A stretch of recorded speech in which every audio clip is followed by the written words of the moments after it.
Yeah, අපි එහෙනම් අපේ lesson එක පටන් ගමු අද. Our today topic is on usage of can.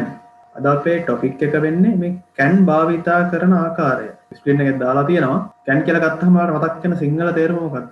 ඔයාලට පුළුවන් mic එක on කරලා answer එකක් දෙන්න. පුළුවන්. Sorry? පුළුවන්. ඔව් හරි. පුළුවන්. answer. ඔව් හරියටම හරි. අපි පුළුවන් කියලා වාක්‍ය හදන්න ගත්තාම මේ can කියන පදේ නැතුවම බැරි පදයක්. මේක දැක්ක ගමන් මේ පොඩි වචනයක් විදිහට තමයි පේන්නේ. හැබැයි can කියන දේ ගත්තාම ඔයාලා මතක තියාගන්න ඕනේ මේ can වල පුළුවන් කියන දේට අමතරව තව ගොඩක් ඉගෙන ගන්න පැති තියෙනවා. නමුත් මම මෙතනදී ඔයාලා එක කතා කරන්නේ මේ can වලට අදාළව මේ පුළුවන් කියන දේ පුහුණු වීම තමයි අද කරන්නේ. අපි ඉස්සරහට ගිහිල්ලා බලමු lesson එකේ දැන් can ගත්තාම can වාක්‍යයක යොදා ගන්න විදිහක් තියෙනවා. මුලින්ම එනවා කර්තෘ පදය subject එක ඊට පස්සේ can කියලා පදේ අපි යොදා ගන්නවා පුළුවන් ඊට පස්සේ අපි ගන්නවා verb එක infinitive. මොකද්ද මේ verb infinitive කතාව? ඒ තමයි can එකට පිටිපස්සෙන් අපිට දාන්න පුළුවන් ක්‍රියාපදයේ ක්‍රියා මූලය.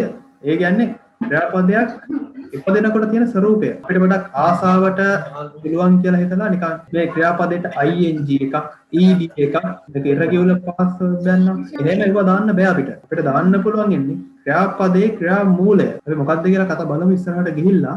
තමයි සබ්ජෙක්ට් ටිකක් ගත්තා I මම we අපි you ඔයා ඔයාලා තේරුම් දෙකම ගන්න පුළුවන්. he she it Kamal children ඊට පස්සේ එනවා can එක සබ්ජෙක්ට් එකට පස්සේ can එකට පිටපස්සෙන් තමයි අපිට අවශ්‍ය අපිට පුළුවන් ක්‍රියාපදේ දාන්නේ. මොකද්ද පුළුවන්? අන්න පුළුවන් බොන්න පුළුවන්. දැන් මෙතන එක්සැම්පල් ටිකක් ගත්තා. එක්සැම්පල් එක තමයි run, swim, speak, do, sing, dance, understand. මේ ඔක්කොම මේ ක්‍රියාපදයේ මූලික ස්වභාවය. නිකම් මේක දැක්කහම අපිට පේන්නේ ඇත්තටම මේක මේ වර්තමාන කාලේ බහුවචන ක්‍රියාපදයක් විදිහට පේන්නේ. ඇත්ත කතාව මේකමනේ අපි ලියන්නේ නේද? නමුත් ඇත්තටම මෙතන තියෙන්නේ මේ ක්‍රියාපදයේ මූලික ස්වභාවය. can පිටිපස්සේ අපිට කිසිම වෙන වචනයක් දාන්න බෑ. දාන්න පුළුවන් එකම පදේ ක්‍රියාපදේ. හැබැයි ක්‍රියාපදෙත් අපිට ඕන සෙල්ලම් දාන්න බෑ. ඒකෙත් දාන්න පුළුවන් මේ ක්‍රියාපදයේ මූලික ස්වරූපය ඉන්ෆිනිටිව් එක විතරයි. එතකොට අපි can දාලා වාක්‍යයක් හදද්දි එතන ඒ වාක්‍ය හදන පිළිවෙලක් තියෙනවා. අපි ඒ අදාළ කර්තෘ කෙනෙක් ගන්න ඕනේ වාක්‍යෙ මුලින්ම. ඊට පස්සේ can කියන පදේ ගන්න ඕනේ. ඊට පස්සේ ක්‍රියාපදයේ මූලික ස්වරූපයෙන් තියන්න ඕනේ. මෙතන තියෙන අනිත් වැදගත් කාරණය තමයි මේ can වලට ඒකවචන බහුවචන ભેදයක් නැහැ. දැන් ඔයාලා මෙතන පේනවා දැන් I we කියන පද බහුවචනයි. you බහුවචනයි. he she it Kamal ඒකවචනයි. මෙතන children ඒකවචනයිද බහුවචනයිද? අපි යමු අපේ lesson එකට. දැන් මේ can කියන පදේ ගත්තාමත් canට පිටිපස්සෙන් එන ක්‍රියාපදේ ගැන අපි කතා කළා. ඒක ක්‍රියා මූලයක්. ක්‍රියාපදයේ ඉපදෙන විදිහට තමයි එහෙම්ම ගෙනල්ලා තියන්නේ. ඒ කියන්නේ අපිට කිසිම ing පදයක් ඊට පස්සේ ed වගේ ඒවා ඒකවචන කරන්න ses දාන්න ඒ කිසි සෙල්ලමක් මේකට දාන්න බෑ. කෙලින්ම ක්‍රියාපදේ ඉපදුනහම ඉපදෙන විදිහින් gediya පිටින් ගෙනල්ලා ඩෝන් ගාලා දාන්න තියෙන්නේ canට පිටිපස්සේ. දැන් මේ වාක්‍යයක can යෙදෙන විදිය කට්ටියට තේරුණාද? අපි කට්ටු ගන්නවා can දානවා පුළුවන් කියන්න. ඊට පස්සේ පුළුවන් කියන ක්‍රියාපදේ අපි එහෙම්ම ගෙනල්ලා දානවා. කට්ටියට තේරුණාද වැඩේ? ඔව් sir. yes sir. Yeah, let's see some examples. මම පොඩි උදාහරණයක් ගත්තා. මම ඒ ටික ඔයාලට මුලින්ම කරලා පෙන්නන්නම්. මම මුලින්ම ගත්තා මට පුළුවන් ඉංග්‍රීසි කතා කරන්න. මට පුළුවන් ඉංග්‍රීසි කතා කරන්න. දැන් try කරන්න මේක හදන්න. දැන් මට කියනකොට I can speak English. I can speak English. Yeah, I can speak English. අනිත් කට්ටිය අපිට කියන්න බලන්න. I can speak English. Yeah, very good. I can speak English. අන්න දැක්කද දැන් මෙතන අපි කට්ටුට I අරන් තියෙනවා. ඊට පස්සේ පුළුවන් කියන can අරන් තියෙනවා. I can මට පුළුවන්. I can මට පුළුවන්. Speak කියන්නේ කතා කරනවා. I can speak මට පුළුවන් කතා කරන්න. පුළුවන් කතා කරන්න. I can speak මට පුළුවන් කතා කරන්න. ඉංග්‍රීසි I can speak English. I can speak English. අර ස්ට්‍රක්චර් එක තියෙනවා. කට්ටු ඉන්නවා, can ඉන්නවා, verb infinitive. ක්‍රියාපදයේ මූලික ස්වරූපය තියෙනවා. ඊට පස්සේ වාක්‍ය අනිත් කොටස් ටික තියෙනවා. මේ වාක්‍ය හැදුණු විදිය තේරුණාද කට්ටියට? yes sir. ඔව් sir. yes sir. very good. ඊළඟට මම ගත්ත ගෑනු ළමයෙක්ගේ නමක්. ආලෝකට හොඳට උයන්න පුළුවන්. දැන් try කරන්න මේක. ආලෝක can. yeah, ආලෝක can. ආලෝක can cook well. yeah, cook well. very good. ආලෝකා can cook මම very well කියලා යොදාගත්තා. well කිව්වත් කමන්නේ very well කියද්දී අර හොඳට කියන එක ටක් වැඩිපුර ස්මූත් වෙලා පෙන්නනවා. අර good කියනටදී very good.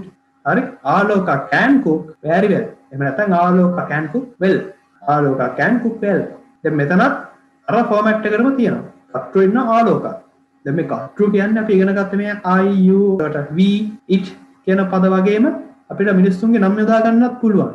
children, child, player, players, president, prime minister අනේ වගේ වචන යොදා ගන්නත් පුළුවන් අපිට. හරිද? කට්ටු කියන්නේ පණ තියෙන මුස්සෙක් වෙන්න පුළුවන්, සතෙක් වෙන්න පුළුවන්. දැන් මේ උදාහරණ දෙකෙන් ඔයාලට තේරෙනවද කොහොමද මේ can යොදලා වාක්‍යයක් ගොඩනගන විදිය? Yes, sir. Yeah, very good. මම ඊට පස්සේ example ටිකක් ගන්නවා. ඒව හදන්න ඕනේ ඔයාලා. මම කියන්නේ නෑ. ඔයාලා තමයි හදන්න ඕනේ. Okay? Okay, sir. ඔයාලට පුළුවන් දැන් යන්න. Okay, sir. Yeah. You can now go. You can now go. Can you go now? Repeat please guys. You can go now. You can go now. You can go now. Yeah. You can go now. Very good. You can go now. You can go now. දැන් මම මෙතනදී අහුණ එක්කෙනෙක් කියනවා you can now go කියලා. එහෙම Sir, බලන්න. can you go කියන්නේ ඔයාට යන්න පුළුවන්ද කියලානේ? can අපි මුලට ගත්තොත් ප්‍රශ්නයක් අහන්නේ. can you go now? ඔයාට දැන් යන්න පුළුවන්ද? ඔයාට දැන් යන්න පුළුවන්ද? නම් ප්‍රශ්නයක්. මෙතන කියන්නේ ඔයාට පුළුවන් දැන් යන්න. දැන් ඔයාට යන්න පුළුවන්. අපි සිංහලෙන් අපිට දිව හැරෙන්න පත්‍ර කතා කරන්න පුළුවන්. හරිද? you can go now. මෙතනදී can එකත් එක්ක වෙන කිසිම පදයක් දාන්න බෑ ඔයාලට තහනම්. අයි ඒක තර්ක කරන්න එපා. can ට පිටිපස්සෙන් අනිවාර්යයෙන්ම අර බල්ලෙට නැට්ටක් යනවා වගේ can ගේ පිටිපස්සෙන් එන්නේ verb එකක්. infinitive ස්වරූපෙන්. ක්‍රියාපදයේ මූලික ස්වරූපෙන් අර බල්ලා එක්ක නැට්ට එනවා වගේ can ට පිටිපස්සෙන් අනිවාර්යයෙන්ම එන්නේ ක්‍රියාපදයක්. දැන් මෙතන තියෙන්නේ go. කියන කිසිම දෙයක් දාන්න එපා. ඒක වෙනස් වෙන්නේ නැහැ. ඒක සදාතනික සත්‍යයක්. can ට පිටිපස්සෙන් ඉන්නේ verb එකක්. ඕකේ? අයක වරද්දන්න එපා. අනිත් කෑලි can එකයි ක්‍රියාපදේ දාලා පිටිපස්සට දාගන්න. කිසිම ගැටලුවක් නැහැ. ඊළඟට මම ගත්තේ මට පුළුවන් මේක කරන්න. I can do it. I can do it. Yeah, I can do it. Very good. දැන් මම ඒකම අහන්න. I can do it. Yeah, I can do it. Very good. දැන් මට පුළුවන් ඒක කරන්න. දැන් කෙනෙක් මගෙන් අහනවා ඔයාට පුළුවන් දෙයක කරන්න? ඔයාට පුළුවන් දෙයක කරන්න? කොහොමද අපි ඒක අහන්නේ? Can you do Can it? you do it? Yeah, very good, very good. Can you do it? Can you do it? අපි කලින් ඒවා can you go now? ඔයාට යන්න පුළුවන්ද? දැන් අහන්න. Can you do it? Can you do it? Very good. ඊළඟ වාක්‍ය මගේ බල්ලට පුළුවන් හයියෙන් දුවන්න. මගේ My බල්ලට dog can My very My fast dog can run fast. run very fast. Can very fast. yeah, my dog can run fast. Very fast කිව්වොත් අර fast එක තව ටිකක් උලුප්පල පෙන්වන වේගෙම දුවන්න පුළුවන් කියලා. My dog can run fast. අපි ප්‍රශ්නයක් අහනවා. ඔයාගේ බල්ලට හයියෙන් දුවන්න පුළුවන්ද? Can Can your my dog dog run fast? Run fast. ආයෙ රිපීට් කරන්න එක. Can your dog run Can you fast? go? Can you dog? Can you dog run fast? එතරම් පොඩි වැරද්දක් අල්ලා ගත්තා. අන්න අපේ බල්ලක් දුරනවා නිකන් වැරදිට කිව්වද කියලා. හරිද? දැන් ඔයාලා කිව්වේ මම මෙතන ගන්න. මට ඇත්තටම ඇහුනේ මෙහෙමයි. Can you dog run fast කියලා දැන් මට ඇහුනේ. මම ලිව්වා හරිද? Your dog? මට මෙහෙම ඇහුනේ දැන් ඉස්සෙල්ලා. එහෙම කිව්වේ කට්ටිය නේද? Can your dog? can your dog කියලා කිව්වේ කට්ටිය. නැත්තම් can කියලා කිව්වද කවුරු හරි? මට එහෙම ඇහුණා. ගැල්ලුවක් නේ වැරදුනාට. මේක අපි ඉගෙන ගන්න නෑනේ. එහෙම කිව්වනේ කට්ටිය can you dog කියලා. Yes, sir. එතන එහෙම ගන්න බෑ. හරිද? මොකද can your dog කියන්නේ එතන බල්ලාගේ අයිතියක් හඳුන්වලා තියෙනවානේ. නෑ. කට්ටු ඔයාගේ බල්ලා. ඔයාගේ බල්ලා. බල්ලා තමයි කට්ටු. නමුත් පොඩ්ඩක් අපි බල්ලා විස්තර කරලා තිනවා ඔයාගේ බල්ලා. Your dog. Can your dog run fast? හරි. දැන් මම වාක්‍යයම ලියුවා හරිද? කට්ටිය මොකෝ කියන්නේ? මම මේ වාක්‍ය ලියුවා හරිද? වැරදි. මොකද්ද වරද්ද? ප්‍රශ්නාර්ථ ලකුණු දාලානේ. හරියටම හරි. very good. අන්න එව්වනම් මතක කරන්න එපා. කතා කරද්දී ප්‍රශ්න අතරකුණ පේන්නේ නැහැ. හැබැයි පුතේ ලියද්දී අනිවාර්යයෙන්ම ප්‍රශ්නයක් ලියනවා නම් අවසානයේ ප්‍රශ්නාර්ථ ලකුණ දාන්න මතක කරන්න එපා. දැන් මේ නැත්තම් ලකුණු කැපෙනවා. මගේ ප්‍රසන්ටේෂන් එකත් වල පේනවනේ. මම ප්‍රශ්න අහන්න නිකන් වාක්‍ය දාලා දිනේ. Okay, sir. ඉතකින් තියලා තියෙනවා. හරි? ඒව වරද්ද ගන්න එපා. ආයි කට්ටියට වැරදෙන්නේ නැහැ නේ. Nah, sir. Nෑ, sir. නෑ, sir. හරි ඕකේ. දැන් ඔයාලට chance එකක් මම දෙනවා මෙතනදී. ඔයාලට පුළුවන් ඔයාලා කැමති වාක්‍යයක් හදන්න. මම මෙතන ඉඳන් ඒ ටික ටයිප් කරනවා. මම ටයිප් කරන එක විතරයි කරන්නේ ඔයාලට පුළුවන් වාක්‍යයක් හදන්න මේ can දාලා වාක්‍ය හදලා ප්‍රැක්ටිස් කරන්න මට පුළුවන්. නැත්තම් canද can වලින් sorry I can make drone. can make drones මට පුළුවන් drone හදන්න තව you can learn English yeah you very good you can learn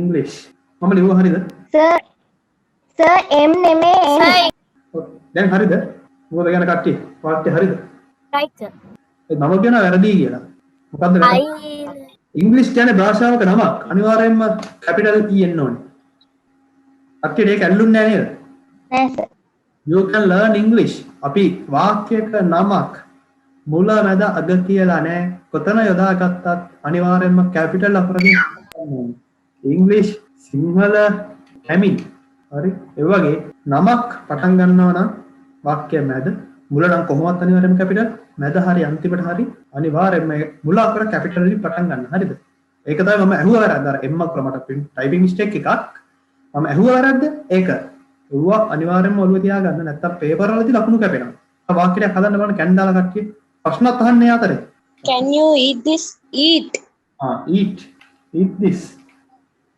කන්න පුළුවන්ද කියලා අහන මොනවද දන්නේ නැහැ යා තව වාක්‍ය හදන්න කට්ටිය තඩයක් You can Can read she run? English very well. can you dance යා can you dance තව can she run can she run ඒක දුවන්න පුළුවන්ද තව can you go there alone yeah can you go there alone very good හරි මම හිතනවා දැන් ඔයාලට මේ can එක සෙල්ලම දාන්න පුළුවන් නේද මට පුළුවන් ඔහුට පුළුවන් පුළුවන් sir මොකද්ද පුළුවන් මම ඒක දැනගන්න ගියොත් ඔක්කොම පුළුවන් I can make sentences with can yeah we can make sentences with can සමග by using can වලදා කිරීමෙන් මේක නිකන් ලියලා කටපාඩම් කරන්න එපා ඒගොල්ලෝ අපිට කතා කරද්දී ගොඩක් තැන්වලදී මේ can කියන කතාව ඕන වෙනවා නිතරම පුළුවන් කියන දේ ගැන කතා කරද්දී can යොදා ගන්නවා ඔයාලා මේක නිකන් ගෙදරදී කන්නඩයක් ඉස්සරහට ගිහිල්ලා ප්‍රැක්ටිස් කරන්න කටට හුරු කරගන්න ප්‍රැක්ටිස් කරන්න පුළුවන් තරම් ඔයාලා දැන් අපි කොහොමද බෑ කියලා කියන්නේ දැන් can කියන්නේ පුළුවන් නම් අපි බෑ කියලා කියන්නේ කොහොමද Can't. යා ඊළඟට ඉගෙන ගන්න යනවා ඒ can't කතාවයි මේ can වලට not එකතු වෙලා තමයි can't කියලා හැදෙන්නේ can't බෑ I can't මට බෑ he can't උන්ට බෑ she can't ඇයට බෑ ආලෝක can't ආලෝකට බෑ you can't ආට බෑ මට ඉංග්‍රීසි කතා කරන්න බෑ I can't speak English. speak English will you please I can't I can't speak English. I can't can't speak English මේ කට්ටිය මාරු විදිහට බොරු කියනවා අප්පා ඉංග්‍රීසියෙම කියවන ඉංග්‍රීසි කතා කරන්න බෑ කියලා I can't speak English හරි ගැල්ලුවක් නෑ මේක වාක්‍යයක් නේ මට ඉංග්‍රීසි කතා කරන්න බෑ I can't speak English අපි කලින් කතා කරා මට ඉංග්‍රීසි කතා කරන්න පුළුවන් I can speak English මම මේ වාක්‍ය පිටක වෙනස් කරනවා මට ඉංග්‍රීසියෙන් කතා කරන්න බෑ මට ඉංග්‍රීසියෙන් කතා කරන්න බෑ කොහොමද කියන්නේ මට ඉංග්‍රීසියෙන් කතා කරන්න බෑ I can't speak in English. I can't speak in English.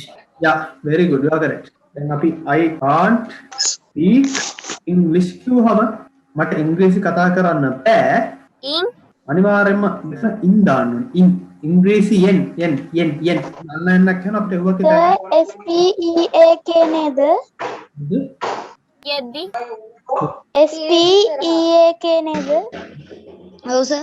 speak in English I can't speak in English කලින් කතා කළා I can't speak English මට ඉංග්‍රීසි කතා කරන්න බෑ මට ඉංග්‍රීසියෙන් yen නන්නක සවුන්ඩ් එකක් එනවා ඒ වගේ තැන්වල අපිට මේ in කියන පදේ යොදා ගන්න පුළුවන් I can't speak in English ඔබ මතක තියාගන්න okay sir can't එකට can't කියන්න පුළුවන්ද yeah can't කියන ප්‍රොෆෙෂන් එකක් තියෙනවා බහුතරයක් අපි යූස් කරන්නේ can't කියන එක තමයි අර can't හරන ඇමරිකන් කට්ටිය ප්‍රොනවුන්ස් කරන සවුන්ඩ් එක පොඩි පොඩි අර වෙනස්කම් වෙනවා කියවම ඉංග්‍රීසි භාෂාවේ අපි මෙහෙ කතා කරන විදිහ නෙමෙයි දකුණේ කතා කරන්නේ නේද කෑ වෙයි බිහි වෙයි අපි මේ ගියා කෑව නෑ වගේ ඒ වගේම ඉංග්‍රීසි භාෂාවේ තියෙනවා okay ඊළඟට I can't speak English I can't speak in English අපි කතා කරා ඊළඟට තියෙන්නේ අපිට අවසර දෙන්න බෑ මේක හදන්න try කරන්න බලන්න I can't. we can't give permission yeah we can't give permission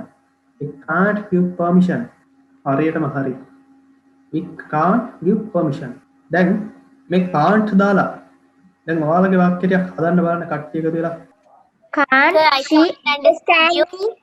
sorry I එක්කෙනෙක් කියන්න බලන්න I can't understand you.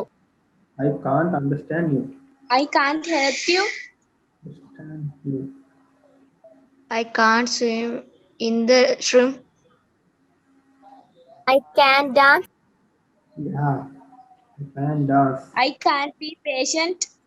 yeah very good ප්‍රශ්නයක් අහන්න බලන්න I කට්ටිය can't do it. Can't I doing swim? can't you sing? yeah I can't do it.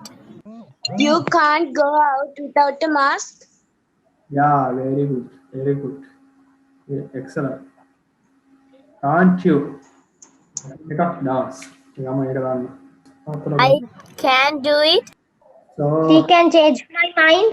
මෙතන දැන් ඔයාලට can යොදාගෙන වාක්‍ය හදන්න පුළුවන් can't යොදාගෙන වාක්‍ය හදන්න පුළුවන් yeah please give me Sir, එතකොට can't කියන එක හරිනේ.